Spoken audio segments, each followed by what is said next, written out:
Bueno, nada, solo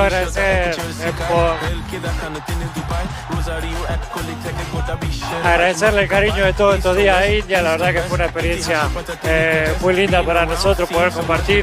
Si bien fue intensa y cortita, fue hermoso recibir todo el cariño sí, que ya sabía que estaba, pero recibirlo de primera mano fue impresionante, una locura todo lo que hicieron por nosotros estos días, así que nada, nos llevamos el cariño de todo y seguramente volveremos, ojalá sea algún día a jugar algún partido o en alguna otra ocasión, pero seguramente que volveremos a visitar India. Muchas gracias.